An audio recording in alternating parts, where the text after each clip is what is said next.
Aaltok has 4 basic personal pronouns: me, us, you, and them.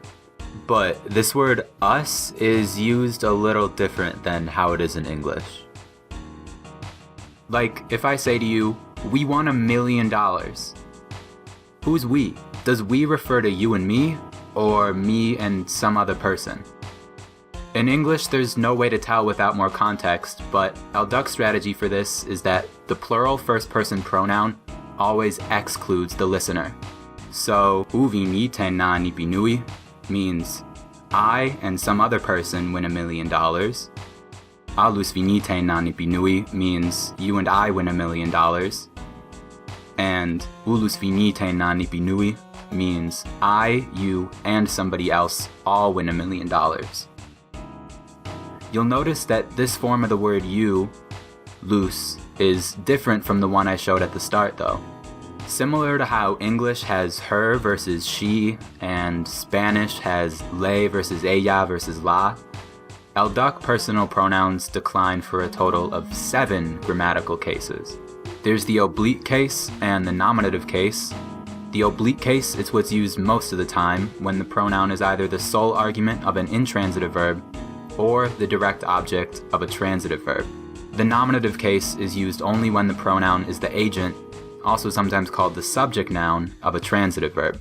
Then there's the copular case, which I've touched on a little bit in other videos, but this is used to couple 2 noun phrases together when there isn't an actual verb involved. Like how the English sentence, you are friendly, uses the verb to be to indicate one thing, you, is another thing, friendly. For this, Aaltok instead uses a pronoun, in the copular case, before the noun phrase is being coupled. For example, ver sa mau yel translates as, the tall grass is yellow. Along with that, there's also the negative copular case, and yep, it's just the copular case, but negative. Vot sa mau yel means the tall grass isn't yellow. And then of course there's the genitive and the possessive cases. And the terms genitive and possessive sometimes get conflated when we talk about noun cases, but in Aaltok, these are very, very different things. So, genitive case pronouns indicate inalienable possession on behalf of the referent, and possessive case pronouns indicate alienable possession on behalf of the referent. If you're unfamiliar with the terms inalienable and alienable, they kind of just mean like how they sound, really. Inalienable ownership is stuff like body parts, thoughts and feelings, qualities and behaviors, and relationships or societal status. The genitive case is also used to open embedded clauses, but we don't have to talk about that right now. So then possessive case pronouns and alienable ownership is limited to just concrete objects that are perceived to be owned rather than inherited by the referent. And finally, the conjunctive case, which we saw an example of in the sentence from earlier about you and I winning $1 million. See, since Aaltok lacks explicit words for conjunctions like the English and or, we use pronouns in the conjunctive case instead. Also, side note, in English it translates to you and I, but in Aaltok it's technically I and you. And I know this seems kind of trivial, but yes, within conjuncted noun phrases in Aaltok, first person arguments come first, second person comes second, and third.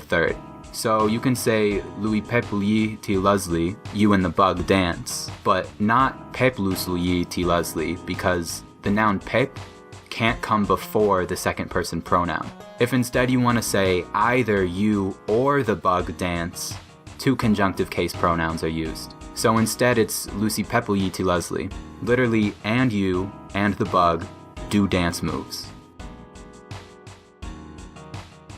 In the English sentence, John told me his arm hurts. Whose arm hurts? John's probably, but if I say, Dan fell from a tree, John told me his arm hurts. Whose arm hurts now? Well, probably Dan's now because there's more context given. Dude fell out of a tree. But in both statements, the phrase, his arm hurts, uses the exact same words. In English, this ambiguity can only be resolved if we're talking about people of different apparent genders, like her arm hurts or their arm hurts. but to either always know or just assume the gender of the person you're talking about is somewhere between foolish and problematic in my opinion. So how does Aaltok handle this? There's two strategies, and they require some explanation. Miktef ti perleamen, tive prasvesaten mikshon tramye. So I go into more detail about this in the reference grammar, link in the description. But just understand this, when speaking Aaltok, it's important to know what the topic noun is. This is different from subject and object. The topic noun can be either the subject or the object of a verb, but it will always come before the main verb, never after. And the only thing that's allowed between the topic noun phrase and the main verb are either adverbs or prepositional phrases. So in the first statement, the main verb is leamen, falls, preceded by the prepositional phrase tiper, from a tree, preceded by the topic noun phrase miktef, Dave.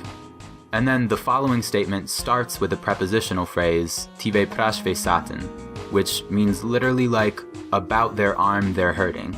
The genitive pronoun ve unambiguously refers to Dave in this case because that's the most recent topic noun phrase that was mentioned in the conversation. But if instead I want to imply John's own arm is hurting, I can move this prepositional phrase between mikshon and the main verb, which is trami, or tells. Miktef ti perleamen, mikshon tive prasvesaten tramye. So now, even though I do bring up Dave falling from a tree, because mikshon becomes the new topic noun phrase before the pronoun occurs, ve prash refers back to John's arm, not Dave's. You don't have to do this with word order though.